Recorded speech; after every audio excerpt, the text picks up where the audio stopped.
Friends எல்லாருக்கும் வணக்கம். எங்கள் வீட்டில் வந்து இன்றைக்கி தென்னை மரத்தை வெட்டி எடுத்தாங்க.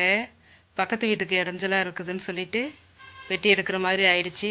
நல்லா காய்ச்சிட்டு இருந்த மரம் தான். மேலே ஒரு துண்டை வெட்டி எடுத்துட்டாரு. அவங்க வீட்டில் போய் தேங்காய் உழுவுது, மட்டை உழுது, அதுவும் நமக்கு சிரமம் தானே. அதுக்குன்னு வெட்டி எடுத்துட்டோம். இப்போ தென்னை குருத்து எடுத்துக்கிட்டு இருக்கிறோம். இந்த தென்னை குருத்து வந்து சாப்பிட்றதுக்கு அவ்வளோ டேஸ்ட்டாக இருக்கும். அதில் இருக்கிற பன்னாடையெல்லாம் வெட்டி எடுத்துட்டு சுத்தம் பண்ணி கொடுக்குறாங்க ஆள். நல்லா காய்ச்சா மரம் தான், அவங்களுக்கு ஆபத்து ஏற்படுத்தக்கூடாது இல்லையா, சொல்கிறாங்கன்ட்டு நாங்கள் வெட்டிட்டோம். அது நம்மளோடதாக இருந்தாக்கா நம்ம கொஞ்சம் கவனமாக பார்த்துக்கிட்டு செய்துக்கலாம். அடுத்த வீட்டுக்கு போகுது அவங்க சொல்கிறாங்கங்கிறப்போ சரின்னு வெட்டிட்டோம். இது மாதிரி இதை வெட்டிட்டோம்னாக்கா உள்ளே இருக்கிறது இன்னும் டேஸ்ட்டாக இருக்கும். வெளியில் உள்ளது கொஞ்சம் சக்க மாதிரி இருக்கும் தென்னை குருத்து. அதுக்குன்னு அதை செத்திட்டு ஆள் சுத்தம் பண்ணி கொடுக்குறாங்க. மேலே உள்ள மட்டை வந்து அவ்வளோவா சாப்பிட முடியாது. ஒரு மட்டையை படைப்பு எடுத்து போட்டுட்டாங்க. இப்போ அடுத்த மட்டை சுத்தம் பண்ணிகிட்ருக்குறாங்க. பன்னடையெல்லாம் வெட்டி எடுத்து போட்டுட்டாரு. இன்னொரு மட்டையிலேருந்தும் எடுத்துகிட்டு உள்ளே இருக்க குருத்து தனியாக எடுக்கிறாங்க. தென்னங்குருத்து சாப்பிட்றதுக்கு அவ்வளோ அருமையாக இருக்கும். அங்கே செம்ம டேஸ்ட்டாக இருக்கும். இது எல்லாமே சாப்பிட்ற பொருள் தான். கிட்டத்தட்ட ஒரு 1.5 அடி கிட்ட இருக்கும்.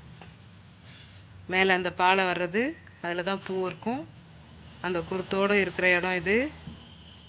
ருசி அவ்வளோ அருமையாக இருக்கும். நீங்கள் சாப்பிட்ருந்தீங்கன்னா எங்களுக்கு சொல்லுங்கள்.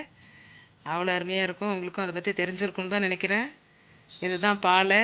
இது உள்ளே தான் பூ இருக்கும். இது விரிஞ்சு வர்றப்போ தான் நமக்கு தேங்காய் கிடைக்கும். தென்னங்குரும்பெல்லாம் அது உள்ளே தான் இருக்கும். இதுதான் செம டேஸ்ட்டு.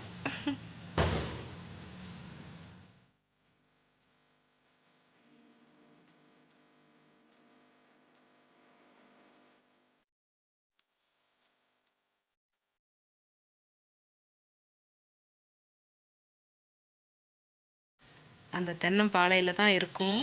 அதனால தான் அதை காமிச்சோம். அந்த படைப்பாக எடுக்கிறாங்க பாருங்க, அதுதான் பாளையாக பிரிஞ்சு வர்றது.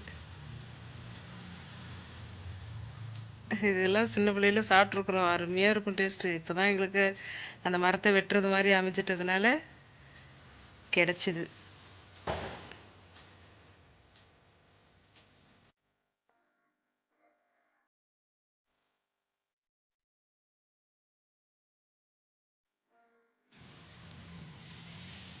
இப்போ எடுத்து கத்தியால் பிரித்து பார்ப்போம்.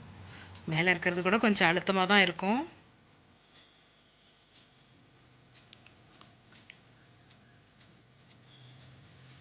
இந்த பாலையை உரிச்சிட்டு அடுத்த மட்டையை எடுத்துகிட்டு அதுக்கும் உள்ளே கொஞ்சம் இருக்கும். இதே மாதிரி இன்னொரு பாலை வரும். அது அந்த பாலையை கூட சாப்பிட்ற அளவுக்கு குருத்தாக இருக்கும். இது கொஞ்சம் மட்டையாக இருக்குது. இது உள்ளே இருக்கிறத சாப்பிட்லாம்.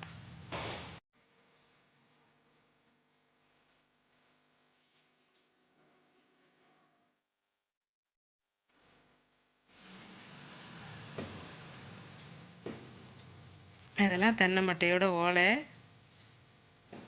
அந்த ஓலை எவ்வளோ பிஞ்சு ஓலையாக குருத்தாக இருக்குது பாருங்க. இதுவும் சாப்பிட்றதுக்கு அருமையாக இருக்கும்.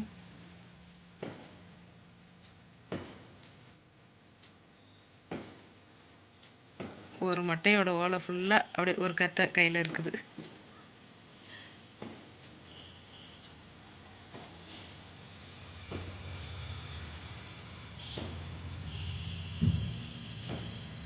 ஓலைச்சுவடி மாதிரி பிரிக்கிறதுக்கு அழகாக வருது. இதெல்லாம் கொஞ்சம் வேஸ்ட்டு தான். நமக்கு இதெல்லாம் பார்க்க மனசு கஷ்டமாக இருக்கும். இந்த பன்னடையெல்லாம் நம்ம அடுப்புக்கு பயன்படுத்திக்கலாம்.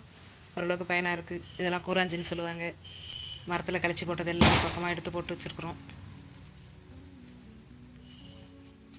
அந்த 2 மரத்துலையும் இருந்த காய்கள் எண்ணெய் அடிக்கலாம், உடச்சி போட்டு காய வச்சுக்கலாம்.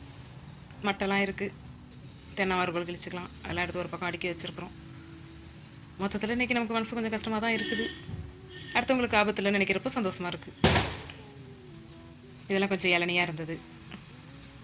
இளநியாக எடுத்து பயன்படுத்துறதுக்கு ஓரமாக போட்டு வச்சுருக்குறோம். எங்களோட சேனல் பிடிச்சிருந்தா லைக் பண்ணுங்கள், ஷேர் பண்ணுங்கள், கமெண்ட் பண்ணுங்கள், சப்ஸ்கிரைப் பண்ணுங்கள். பை.